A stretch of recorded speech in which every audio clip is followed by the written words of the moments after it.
Depuis le début de l'année scolaire, l'équipe de football des Gaillards du Cégep de Jonquière a pu compter sur l'aide d'un nouveau coordonnateur offensif.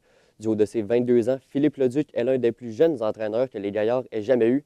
Il fait partie des meneurs qui font pousser l'équipe au sommet du classement de la Division 3 du football collégial. J'ai le plaisir de m'entretenir avec lui. Bonjour, Monsieur Leduc. Bonjour. Premièrement, qu'est-ce qui vous a mené à Jonquière? Moi, dans le fond, j'étais supposé d'avoir une carrière universitaire en tant que joueur là, au niveau du football. Puis, à cause de des commotions cérébrales, j'ai pas pu jouer. Puis, finalement, François Laberge, là, l'automne passé, m'a proposé le poste, puis j'ai tout de suite sauté sur l'occasion. Et vous êtes l'un des plus jeunes entraîneurs, justement. Comment est-ce que vous êtes devenu entraîneur? C'est certain que moi, là, depuis très longtemps, j'ai vraiment la passion du coaching. Quand j'étais jeune, à l'école secondaire, on avait du football qui s'appelait les mini corsaires. Puis je coachais à ce niveau-là. Ensuite de ça, quand j'ai été au cégep, j'ai continué le coaching. Puis suite à la fin de ma carrière de joueur, là, c'est certain que je voulais me lancer là-dedans. Vous avez seulement 22 ans. Est-ce que parfois c'est complexe un peu d'entraîner des personnes qui ont seulement un an de moins que vous?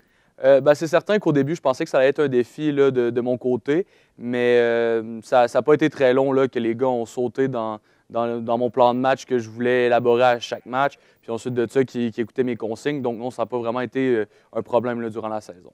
Et vous avez été assistant-entraîneur dans la Division 1 pour les Spartiates à Montréal. Est-ce que j'imagine que ça vous permet d'acquérir une certaine connaissance, de voir un nouveau style de jeu? Oui, c'est certain que quand j'étais assistant-entraîneur avec les Spartiates, je posais beaucoup de questions aux entraîneurs qui étaient en haut de moi.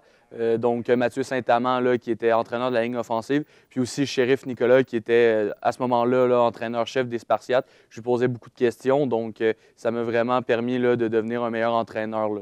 Et c'est l'une des meilleures saisons que les Gaillards ont connues. Qu'est-ce que vous pensez avoir amené justement à cette nouvelle attaque?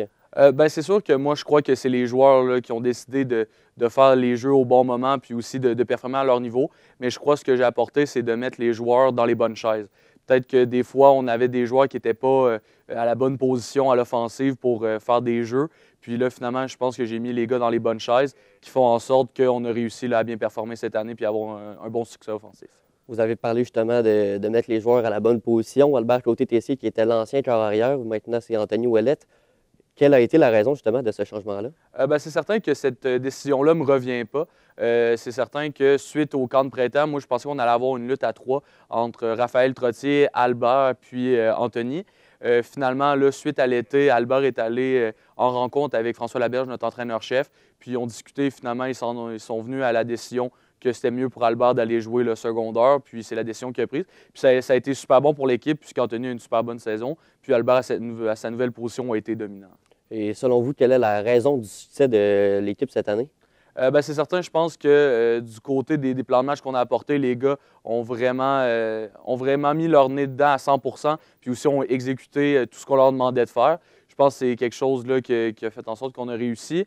Puis c'est sûr que quand on gagne, à un moment donné, on devient avec une confiance, puis aussi un instinct du tueur, puis aussi de vouloir toujours gagner nos matchs. Puis je pense que c'est quelque chose qui a fait en sorte que cette saison, on a eu là, du succès. Et qu'est-ce que vous pensez avoir amené de nouveau à l'équipe cette saison?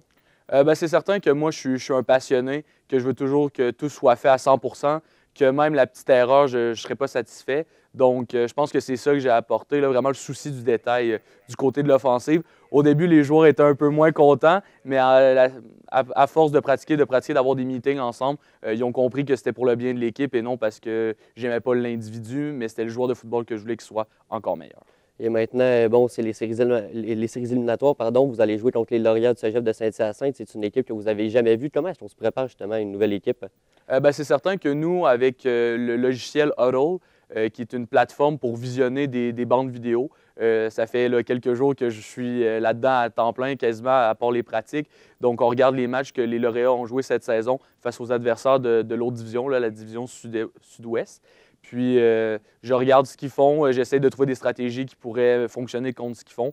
Donc, c'est ce que je fais là, depuis quelques jours. C'est comme ça qu'on peut se préparer là, le mieux possible. Et comment est-ce que vous anticipez cette partie? C'est certain que rendu en demi-finale, on est dans le carré d'or, ça va toujours être des parties difficiles. Donc, nous, il faut qu'on se prépare à chaque pratique, il faut qu'on pratique comme s'il n'y avait pas de lendemain. Puis, quand on va être durant la partie, il va falloir jouer chaque jeu comme si c'était le dernier jeu de notre carrière si on veut l'emporter à la fin de la partie. Et le coordonnateur défensif des Lauréats, en fait, il est allé de propos quand même assez osés sur Facebook. Comment est-ce qu'on répond justement à ces propos-là, qui est une sorte d'intimidation? Moi, je suis pas un gars qui parle beaucoup. J'aime mieux répondre par mes actions. Puis les joueurs ont seulement qu'à répondre par leurs actions à la partie. Puis je pense que c'est la meilleure manière de répondre. Et les conditions climatiques, bon, Jonquière, c'est un climat quand même un peu plus ardu. Est-ce que vous pensez pouvoir en profiter justement à ce niveau-là? C'est certain que, comme on l'a vu là, au match dimanche passé, il y avait de la neige sur le terrain. Mais rendu dans les séries, chaque équipe sont prêts là, à tout faire pour gagner les matchs. Puis aussi, le lauréat à l'offensive priorise vraiment, comment dire, une offensive qui va être au sol. Donc, qui neige pas, eux, c'est vraiment leur force, le sol. Puis quand il fait pas beau, on priorise le jeu au sol. Donc, je pense pas que ça va les désavantager. Donc, merci beaucoup, M. Leduc. Merci beaucoup. Donc, il faut rappeler que la partie se tiendra dimanche à 13 h au Cégep de Jonquière. Je m'entretenais avec le coordonnateur offensif des Gaillards du Cégep de Jonquière, Philippe Leduc. Mesdames et messieurs, au revoir.